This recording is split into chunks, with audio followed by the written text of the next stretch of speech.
¿ok? Entonces, bueno, vamos para allá. Vamos a traer un pasaje de las Escrituras, vamos a leerlo, vamos a orar y luego vamos a comenzar entonces ya con nuestro tema. En este momento, dele share, dele like para que comencemos entonces y otras personas puedan participar. Amén. Dice la palabra del Señor en Hechos capítulo 19, verso 23 al 27, así. Dice, hubo por aquel tiempo un disturbio no pequeño acerca del camino, porque un platero llamado Demetrio, que hacía de plata templecillos de Diana, daba no poca ganancia a los artífices, a los cuales, reunidos con los obreros del mismo oficio, dijo, varones, sabéis que de este oficio obtenemos nuestra riqueza. Pero veis y oís que este Pablo, no solamente en Éfeso, sino sino en casi toda Asia, ha apartado a muchas gentes con persuasión, diciendo que no son dioses los que se hacen con las manos, y no solamente hay peligro de que este nuestro negocio venga a desacreditarse, sino también que el templo de la gran diosa Diana se ha estimado en nada y comience a ser destruida la majestad de aquella a quien venera toda Asia y el mundo entero. Vamos a orar. Padre, gracias te doy por esta oportunidad de poder compartir tu palabra con aquellas personas que se vayan a conectar en este momento. Te ruego, Señor, que uses lo que vamos a explicar, los pensamientos, la meditación de este tema, para que, ¿verdad?, haya luz en nuestra vida, entendimiento, y podamos de esa manera, Señor, tener una fe basada en las Escrituras, Señor, y no en la mitología y toda esta serie de apariciones, advocaciones que han inventado los hombres, Padre, para desviar la fe precisamente del verdadero evangelio y a ponerla, Señor, en todo este tipo de religión que es más que nada folclor, más allá que cristianismo bíblico, Padre. En el nombre de Jesús, amén y amén. Bueno, hermanos, el día de hoy, hermanos, vamos a estar compartiendo entonces este tema, hermanos, sobre Diana de los Efesios y Guadalupe de los Mexicanos, hermano. Le puse este título y espero obviamente no herir susceptibilidades de nadie, espero desarrollar el tema y poderlo llevar a un buen puerto, pero como ya saben, el día de hoy, hermanos, se están celebrando 493 años de la supuesta aparición de la Virgen de Guadalupe. Esta aparición sucedió al indígena llamado Juan Diego, este milagro, entre comillas, supuestamente, curiosamente sucedió solamente 10 años después de la conquista de los españoles. La conquista de los españoles sucedió en 1521 y la supuesta aparición de esta imagen sucedió en 1531. Entonces, esto ya de entrada suena un poco sospechoso, eh, porque recordemos que uno de los propósitos, aparte de la conquista española, de los católicos que venían con estos conquistadores, más allá de la cristianización en sí, era la imposición de alguna manera de esta religión. Fue una estrategia. Siempre se ha dicho, ¿no?, que en realidad México no fue en sí evangelizado, sino que fue más bien conquistado. No es que las personas se convirtieron a Cristo, sino que las personas fueron convertidas por medio de la conquista a lo que es el catolicismo romano y bueno, todo lo que implica ser católico romano con el tema de las imágenes, etcétera. Bueno, con respecto a esta famosa, hermanos, aparición, pues, ¿verdad? Hay diferentes posturas, hay quienes, ¿verdad?, son los que se les llama los aparicionistas, y esta gente creen que esta es una imagen extraordinaria, que incluso ha sido analizada por la misma NASA, que se ha probado ser real. Algunos otros dicen que dentro del manto y de toda la pintura se revelan misterios muy importantes por medio de códices y bueno, una serie de cosas que utilizaban supuestamente esas culturas antiguas, donde se puede ver, se puede ver que en esta imagen se habla de la virginidad de María, de la deidad de su hijo, y otras cosas que supuestamente son códices que se tendrían entonces que descifrar por medio de expertos. Entonces, por un lado, algunos hablan de esta imagen como algo extraordinario estudiado por la misma NASA y otros desde el punto de vista religioso como una imagen extraordinaria que revela muchas cosas espirituales e incluso teológicas, ¿no? en esta famosa imagen. Por otro lado, hay un grupo muy grande también de personas que considera que esto es un fraude, que es un fraude de la Iglesia Católica, fue un fraude usado estratégicamente con propósitos de poder ganar a los indígenas para el catolicismo romano. Y esto pues obviamente es muy factible, ¿no? Nosotros los que somos de alguna manera bíblicos y que no creemos en todo este tipo de manifestaciones extrañas y extraordinarias, más allá del cierre del canon bíblico, pues obviamente no creemos en este tipo de apariciones, ¿no? El pasaje que leímos, hermanos, es muy interesante. Voy a hacer una pequeña exégesis de este pasaje de Hechos, capítulo 19 que acabo de leer, pero le quiero poner un poquito en contexto. Este pasaje vemos cómo la idolatría ejerce una especie de oposición al verdadero evangelio. De eso es lo que trata este alboroto que hubo en Éfeso. Ahí en Hechos capítulo 19 nos habla de este alboroto y de cómo de alguna manera el culto a la diosa Diana, la idolatría y todo lo que implicaba ese culto a ese ídolo abominable, representaba una oposición al verdadero evangelio. ¿Ok? Para ponerle en contexto, el apóstol Pablo tenía aproximadamente ya 2 años cuando esto sucedió, tenía 2 años más o menos predicando en Éfeso. Dice un pasaje que ya se los voy a poner en breve, dice un pasaje que incluso ya toda la gente en Asia había escuchado el evangelio de boca de Pablo. Entonces fue cuando surgió todo este alboroto, porque tras 2 años de evangelización, de presentar a Cristo, etcétera, entonces fue que sucedió lo que acabamos de leer. Y aquí en este pasaje, en Hechos capítulo 19, verso 10, dice que así continuó por espacio de 2 años, de manera que todos los que habitaban en Asia, judíos y griegos, oyeron la palabra del Señor Jesús. Este es el contexto entonces en el que suceden las cosas. El apóstol Pablo ha estado como pastor en esta ciudad de Éfeso, predicando el evangelio por 2 años aproximadamente. Y en esos 2 años, muchas personas habían sido expuestos entonces al evangelio y comenzaron estas personas a dejar de creer entonces en las estatuillas y las imágenes y todo lo que implicaba rendir culto a Diana de los Efesios. Y allí fue entonces donde surgió el conflicto. Surgió este conflicto que comenzó a hacer a enojar a esta serie de personas que se dedicaban al diseño, a la confección y a la construcción de todos estos templecillos de la diosa Diana y en la venta de toda esta parafernalia y reliquias religiosas, pues obviamente generaba ciertos dividendos para la ciudad. Y es en este contexto entonces que estas personas se enojan en contra del apóstol Pablo y sucede lo que vamos a analizar a continuación.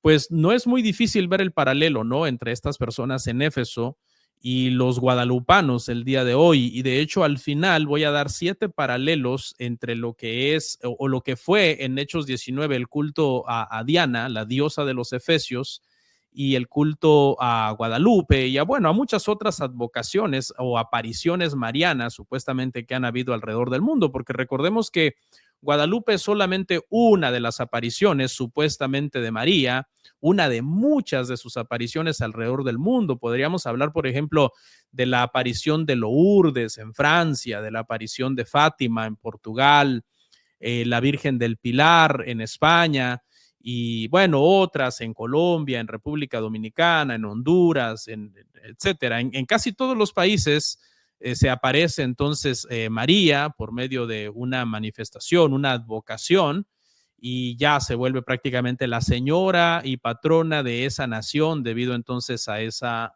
supuesta aparición. ¿Okay? Esto, hermanos, la tesis que yo quiero desarrollar el día de hoy es que todos estos cultos, a todas estas apariciones, advocaciones e imágenes realmente alejan a las personas de Cristo y del verdadero evangelio. Todas estas estatuas, todas estas estampillas, imágenes, etcétera, monos de yeso que los católicos diseñan y ponen en sus diferentes lugares de reunión y se arrodillan delante de ellos o les rezan, se persinan ante ellos, etcétera.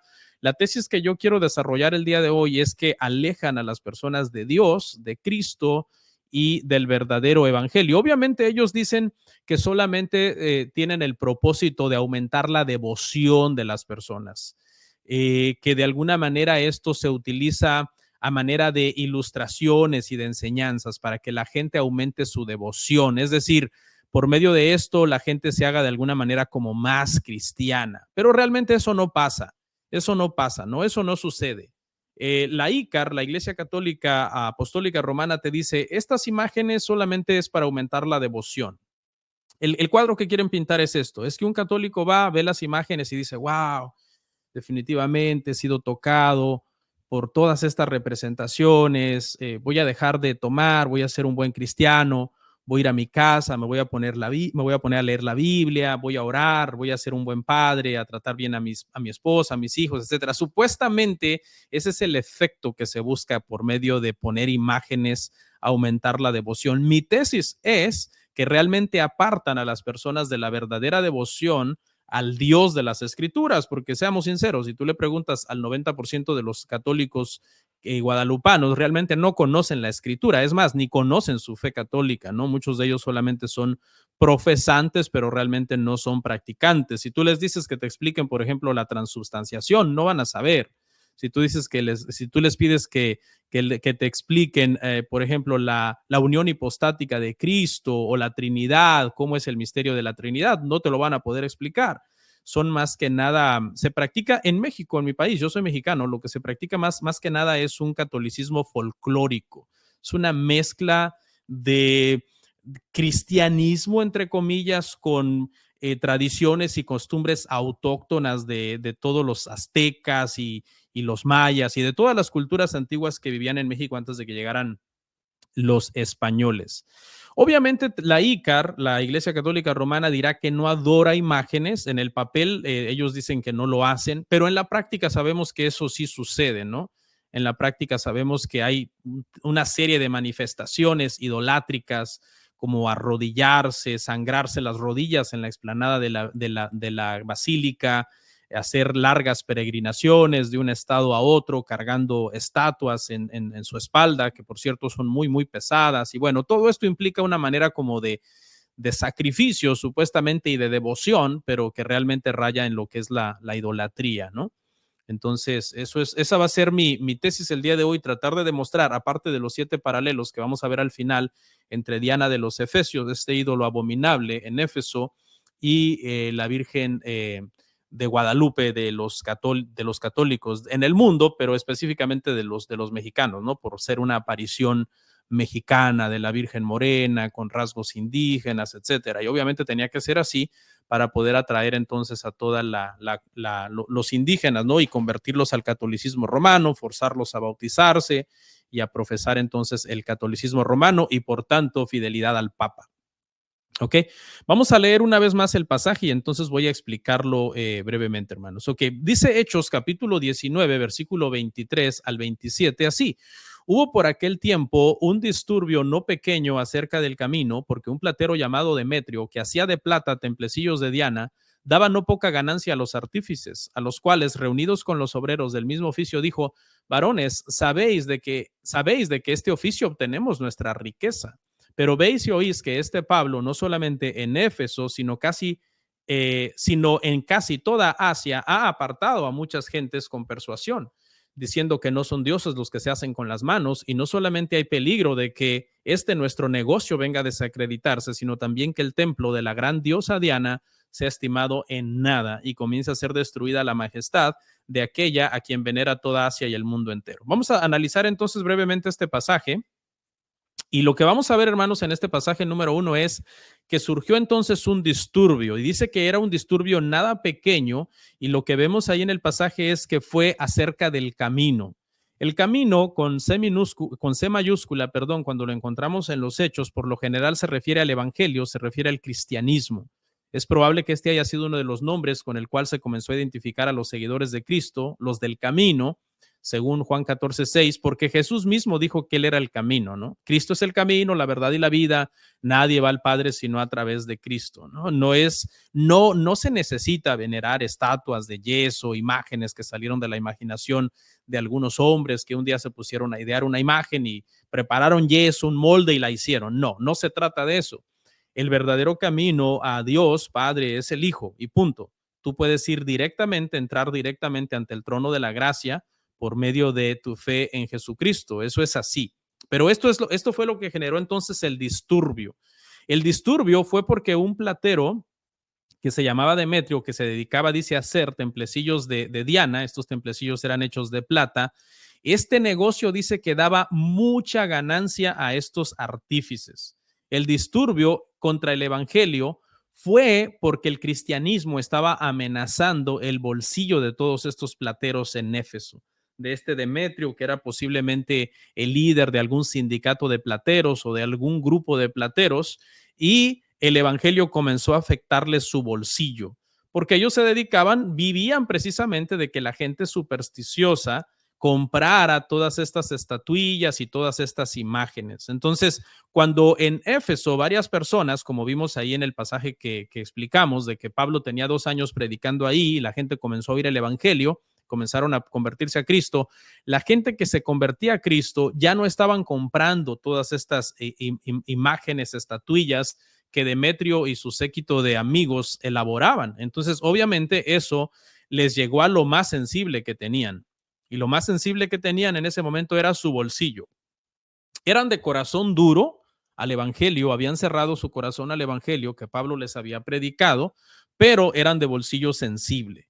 Sus intereses personales estaban siendo afectados y esto obviamente los hizo protestar en contra de Pablo, de la iglesia que Pablo había levantado en Éfeso, porque las personas que se estaban convirtiendo allí estaban dejando de comprar estas reliquias, ¿no? Eran personas que habían despertado, estaban dejando la superstición y las creencias en todas estas cosas, y eso les comenzó a afectar. Los que dependían de la venta de estos objetos religiosos para su sostén se debieron de haber puesto a reflexionar en lo que esto estaba implicando, lo que implicaba que una iglesia cristiana y que un pastor estuviera predicando ahí en Éfeso, y se dieron cuenta, obviamente, que esto afectaba sus ganancias. Los turistas que visitaban esta ciudad de Éfeso querían llevarse un souvenir, un recuerdo, una especie de regalo, quizás para algún ser querido, compraban esta especie como de reproducciones del templo y obviamente ese era el comercio, era algo que le generaba dinero, le generaba entradas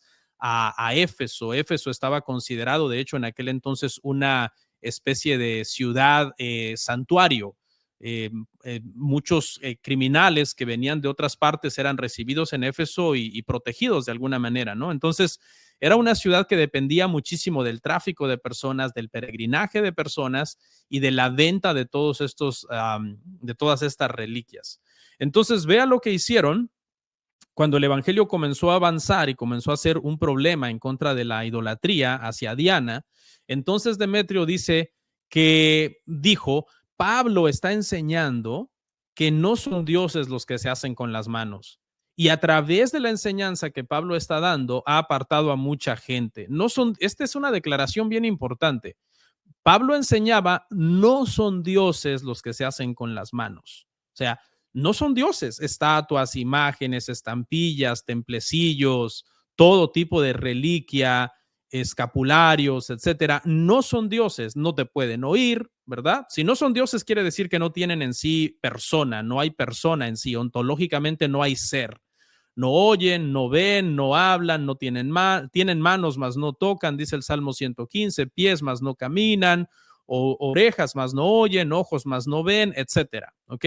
No son dioses. Ahora, claro, ya sabemos que los católicos romanos van a decir, es que nosotros no estamos diciendo que son dioses, nosotros estamos diciendo que son imágenes, representaciones de santos y que representan a esa persona de la misma forma que un protestante trae una foto de su mamá en el bolsillo y la besa porque representa a su mamá. Y te van a salir obviamente con toda esa dialéctica, ¿no? De parte de ellos. Pero pues da la casualidad que nosotros no le pedimos a nuestra mamá, ¿verdad? Que vaya y le diga a Dios que nos conceda un milagro, como ellos hacen con los muertos, por ejemplo, ¿no? Cuando le piden a los muertos que intercedan por ellos en el cielo, etcétera. No, no disfracemos este tema. La realidad es, hermano, que las cosas que se hacen con las manos no son dioses y que mucha gente sí los acaba convirtiendo en dioses, ¿no? Y acaba pidiéndoles, arrodillándose delante de ellos, dándoles culto, etcétera. Y esto se debe a lo que muy bien dijo Juan Calvino, ¿no? El corazón del hombre es una fábrica de ídolos y esa es una realidad. Pablo comenzó a enseñar, estas estatuillas realmente no tienen ningún poder, no deberían ustedes de tenerles devoción a ninguna de estas cosas, y entonces la gente los dejó de comprar y el negocio se comenzó a poner malo. El verdadero evangelio, cuando se predica el evangelio en un lugar, una iglesia se planta, una iglesia bíblica, o hay ministros que están predicando el evangelio, eso representa en sí una amenaza para muchos negocios, ¿no? Para muchos negocios. Las cantinas, por ejemplo, los narcotraficantes, las cerveceras, las tabacaleras, todos estos grandes negocios que dependen de que las personas se hagan adictos y compren constantemente estos productos, etcétera, y no les conviene realmente que la gente se hagan cristianos, porque cuando las personas se hacen cristianos, pues lo primero que hacen es alejarse de todas esas cosas que los están esclavizando, que son pecaminosas, que no agradan a Dios. Entonces, cuando en una ciudad hay una empresa que se dedica a vender reliquias y supuestamente esas reliquias tienen ciertos poderes mágicos, etcétera, y las personas de esa ciudad se comienzan a convertir a Cristo y comienzan a darse cuenta que todo eso es superstición, y dejan de comprar esas cosas, pues obviamente eso no le conviene, ¿no? A esas personas que se dedican a eso, hermanos, ¿ok? Yo soy mexicano, mi país dice que la mayor parte de la población son cristianos católicos romanos, ¿no? La mayor parte allá son católicos romanos y sin embargo no hay congruencia entre lo que la nación en sí en general profesa y la forma en cómo la nación funciona. Por ejemplo, es una nación con grandes problemas de alcoholismo, con grandes problemas de drogas, con grandes problemas de narcotráfico, de secuestros, de ejecuciones, de corrupción política, etcétera. Y alguien diría, bueno, pero no se supone que es una nación católica, entonces cristiana, que la iglesia católica romana es la iglesia verdadera de Jesucristo. No hay una congruencia realmente en lo que se profesa y lo que se vive, porque realmente le voy a decir una cosa, más allá de ser cristiano, México no es un país cristiano, México es un país en sí guadalupano. El culto a Guadalupe es el culto en sí principal en México. Yo le aseguro que la mayor parte de mexicanos sabe más la historia de la aparición de la Virgen de Guadalupe que los evangelios o la historia de la vida de Cristo. Y todo esto se debe precisamente a que el país es más guadalupano que cristiano. Y no estoy generalizando, a lo mejor por allá hay muchos católicos romanos, ¿no? Que leen la Biblia y rezan y ayunan, qué sé yo, cuando viene la cuaresma, etcétera. Pero esa es una minoría realmente, una minoría. La regla es que si eres mexicano, en realidad lo que eres más allá de ser católico romano es o cristiano, es guadalupano. ¿Ok? Dice Demetrio, dice, hay peligro que nuestro negocio venga a desacreditarse. Vea la triste declaración materialista de parte de Demetrio, ¿no? No hay ningún interés en sí por las almas, sino porque se arruina el negocio. El evangelio les estaba arruinando el negocio. Yo creo que aquí también, hermanos, es algo que es bien importante, ¿no? La conversión de las almas en sí es importante por medio del evangelio, más allá de enseñarles a venerar reliquias, ¿no? O sea, dentro de la Iglesia Católica Romana, por ejemplo, no se promueve el que la gente lea su Biblia, ore, tenga una comunión diaria y personal con Cristo. No, pero que eso no deja dinero. ¿Cómo le vamos a decir eso a los miembros de la iglesia? Eso no deja dinero. Lo mejor sería enseñarles que compren reliquias, que paguen misas a los muertos, que vayan a peregrinar a lugares supuestamente sagrados, para que eso deje dinero a la ciudad, que compren veladoras, que le pongan veladoras a sus muertos, veladoras bendecidas, etcétera, porque eso sí de alguna manera deja un negocio, ¿no? Esa era la preocupación de Demetrio con respecto al culto de Diana, ¿no? Estaba preocupado por esa situación. Dice Demetrio después, primero apela a la cuestión económica, ¿no? Materialista de esta situación y luego dice, pero no solo eso, dice, sino que también hay riesgo de que el gran templo de la diosa Diana sea estimado en nada y se destruya y la majestad de aquella que es venerada por toda Asia y el mundo entero. Ahora trata de espiritualizarlo, ¿no? En el argumento anterior, primero dice, hay peligro de que nuestro negocio se desacredite. Ahora trata de espiritualizar y dice, pero además es probable de que esta diosa y este templo sean tenidos en nada cuando en realidad han sido venerados por tanto tiempo, etcétera. No es un argumento en sí sincero, ¿no? Su argumento principal es el argumento financiero, pero ahora trata de hacer ver como que hay unas causas nobles detrás de su preocupación. Y la verdad es que no había causas nobles, sino materialistas. Dice, no sea que el gran templo de la diosa Diana sea estimado en nada y comience a ser destruida la majestad de aquella que es venerada por toda Asia y el mundo. ¿Ok? Y aquí en esta parte es donde quiero entonces hablar de 7 paralelos entre esta diosa Diana de los Efesios y la Virgen de Guadalupe de los mexicanos. Vamos a ver 7 paralelos y ya con eso vamos a ir terminando. Paralelo número 1, el peregrinaje, ¿no? Peregrinaje. Se hacía peregrinaje de toda Asia, dice este pasaje, para ir a Éfeso a ver la imagen de Diana. Bueno, ese es el primer paralelo porque también es todos estos santuarios, estas supuestas advocaciones y apariciones de María por todo el mundo, también se vuelven puntos de peregrinaje mundial. Hoy, por ejemplo, 12 de diciembre, se espera que más de 12 millones de peregrinos en la Basílica de Guadalupe se den cita, ¿no? En ese lugar para llegar con sus peregrinajes que vienen de otros estados o que están arrodillándose ahí para pagar mandas, etcétera. Este templo de la Basílica de Guadalupe en la Ciudad de México es el segundo templo mariano más grande del mundo. ¿Okay? Entonces, millones y millones de personas llegan y eso, pues obviamente hay ese paralelo entre el peregrinaje, ¿no? En el paralelo número 2, lo que encontramos es que supuestamente son imágenes venidas del cielo. Se dice que esta imagen de Diana era una imagen que había venido del cielo. Por lo menos eso dice la escritura en Hechos capítulo 19, verso 35. Entonces el escribano, cuando había apaciguado a la multitud, dijo, varones efesios, ¿y quién es el hombre que no sabe que la ciudad de los efesios es guardiana del templo de la gran diosa Diana y de la imagen venida de Júpiter? Aquí hay un paralelo, aquí entonces en este segundo paralelo, porque igual se cree, ¿no? Que María viene del cielo y de repente se aparece en diferentes países, con diferentes nombres, con diferentes rasgos que se parecen a la gente que vive ahí en esa comunidad, y es entonces una supuesta aparición celestial. ¿Ok? Ahí está el segundo paralelo. Veamos el tercero, su templo. Su templo. La diosa Diana tenía su templo. De hecho, ese templo de la diosa Diana estaba considerada una de las 7 maravillas del mundo antiguo. Era un templo imponente, ¿no? Con sus columnas, etcétera. Era una ciudad muy, muy imponente debido al templo de la diosa Diana, ¿no? Y una de las primeras cosas, no sé si usted ha estudiado este tema de apariciones, advocaciones marianas, etcétera, que son todos mitos, obviamente, y falsos, pero una de las primeras cosas que siempre pide María cuando le aparece por ahí a unos pastorcillos, o en este caso a este indígena Juan Diego, etcétera, es siempre háganme una capillita, ¿no? Háganme una ermita, háganme un templo, construyanme un templo. La Virgen de Fátima en Portugal les pidió, ¿no?, a los pastorcillos que le hicieran un templo.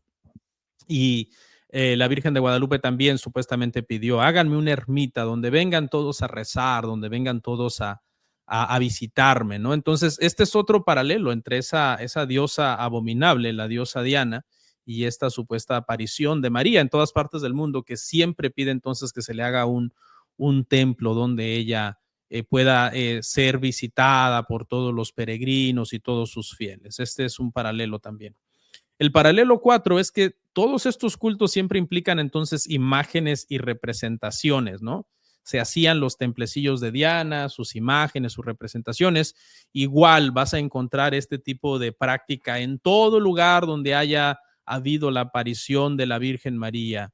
en alguna representación como Guadalupe, etcétera. Entonces, siempre va a haber, por ejemplo, la imagen de la Virgen de Guadalupe es la imagen más conocida, más usada, más difundida, más mandada a hacer, más vendida y más comprada en todo México, desde estampas miniaturas de bolsillo para tu cartera hasta gigantescos pósters y espectaculares, ¿no? Desde una estatuilla diminuta hasta una estatua colosal.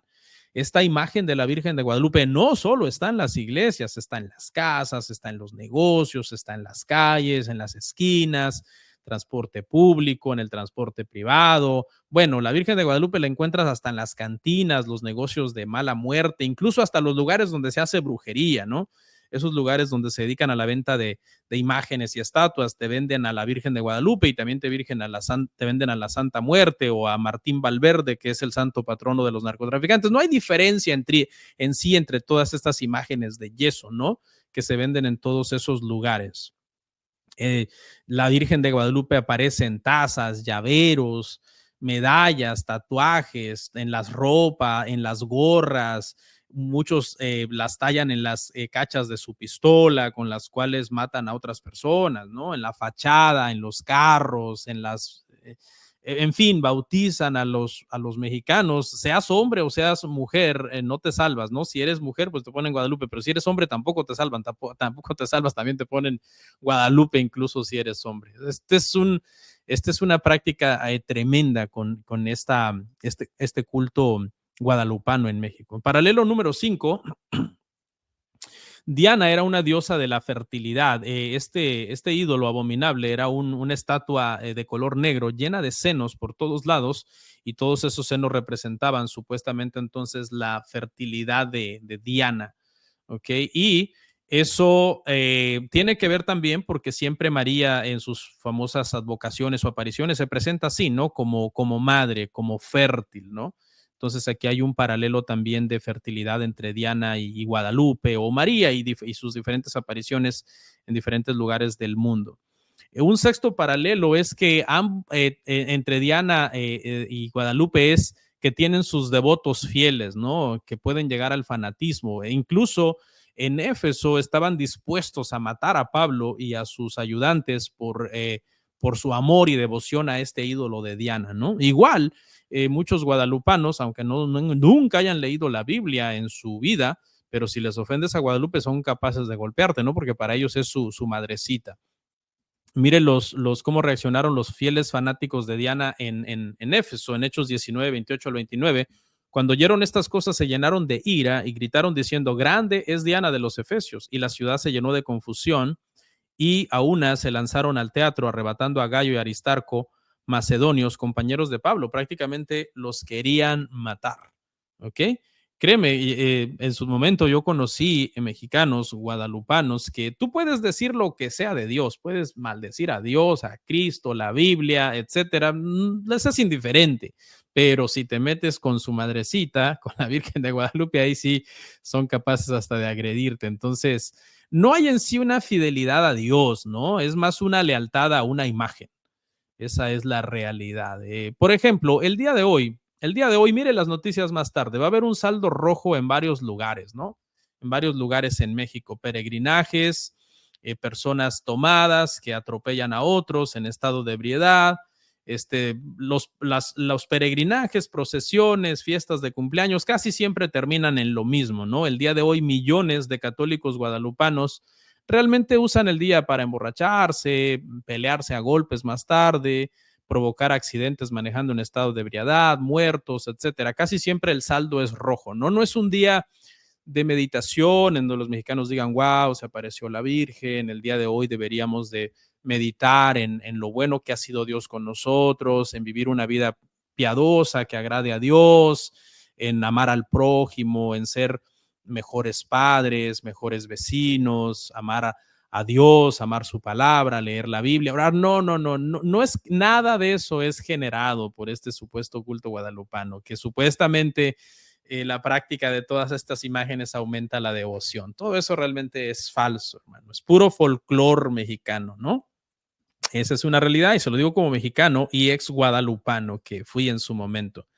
Y el último de los paralelos, le dije que eran 7, ya vamos a ir cerrando, es que al igual que la veneración de Diana dejaba mucho dinero, pues estas veneraciones a María, ya sea en la forma de Guadalupe o en la forma de Lourdes o en la forma de Fátima o en la forma de la Virgen del Pilar o de Suyapa o de la Macarena, o póngale usted el nombre que le ponga a esta supuesta advocación, detrás de esto siempre hay dinero, es un tema económico. La idolatría deja millones y millones de dólares, ¿no?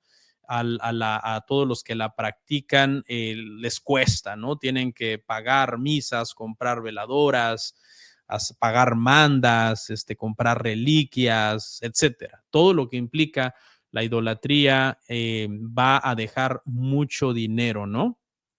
Así que esta supuesta aparición, hermanos, pues nosotros sabemos, ¿verdad? Los que somos evangélicos, protestantes, que obviamente pues es un mito, ¿no? No, esas apariciones son falsas. Cuando Lutero, hermanos, fue a Roma en 1511, 1512 más o menos, Lutero fue con la concepción de que iba a llegar a una ciudad santa, la Santa Roma, la Santa Ciudad. Bueno, cuando llegó a Roma se llevó una decepción, hermano, terrible. Era una ciudad corrompida que comerciaba con la fe de la gente. En cada esquina se vendían reliquias, por cierto, reliquias no reales, sino fraudulentas, ¿no? Inventaban como, por ejemplo, que estos son los clavos de la cruz de Cristo, que estas son astillas de la cruz de Cristo, este es pan de la última cena de Jesús con sus discípulos. Incluso se atrevían a decir algunos que vendían hasta leche materna de la misma Virgen María, ¿no? Entonces Lutero se burló en su momento, ya después, años después, convertido, con lo que conoció al Evangelio, se burlaba de todas estas cosas, ¿no? Decía, vendían toneladas y toneladas de clavos, pues ¿cuántos clavos se usaron para crucificar al Señor? Vendían astillas suficientes como para construir una casa con toda esa madera, ¿no? Pues de qué tamaño era la cruz, etcétera. Y él se comenzó a reír, ¿no? De toda esa superstición. Y todo eso, hermano, se mueve el día de hoy en la Iglesia Católica Romana. Pero Lutero no solamente vio esta superstición, idolatría, ignorancia tremenda en Roma, sino que aparte de eso se dio cuenta que estaba llena de prostíbulos. Y esos prostíbulos estaban llenos de miembros del clero que estaban metidos ahí teniendo, pues ya sabe usted, con mujeres, pagándole a mujeres por eso. Entonces fue terrible, hermano. Así que bueno, quiero hacer una conclusión y ya con eso cierro. Así como en Éfeso muchos dejaron el culto a Diana y dejaron de comprar reliquias porque vinieron a Cristo, oyeron el evangelio de labios de Pablo, pues así muchos el día de hoy, ¿no? Están saliendo del catolicismo romano y dejan el culto a estas imágenes, ¿no? Yo en su momento creí que todo esto era verdad, ¿no? Porque yo no era protestante, era católico romano y bueno, gracias a Dios yo conocí el Evangelio y salí de eso y creo que Dios puede hacerlo también en tu vida. Si tú estás escuchando el Evangelio, ven a Cristo, Él es el camino, la verdad y la vida. Puedes ir directamente a Dios, directamente al Padre, arrodillarte en tu casa, orar y ten por seguro que Dios te va a oír directamente sin ningún intermediario, virgen, ángel, santo, muerto, etcétera. Así que ven al Señor. Ese es mi consejo final y con eso entonces voy a ir cerrando. Fíjese que curiosamente, con este comentario termino, cuando en 1531 se estaba supuestamente apareciendo Guadalupe a Juan Diego para convertir a los indígenas al catolicismo romano, en esos mismos años Lutero estaba predicando el Evangelio y sacando a muchas personas de Roma, ¿no? Muchas personas estaban saliendo del catolicismo romano y viniendo a conocer verdaderamente al Señor Jesucristo. Amén. Así que el culto a las imágenes es una pérdida de tiempo, pérdida de dinero y energía. Vayan a Cristo directamente, hermanos. Amén. Vayan a Cristo directamente y con eso entonces cerramos nuestro live.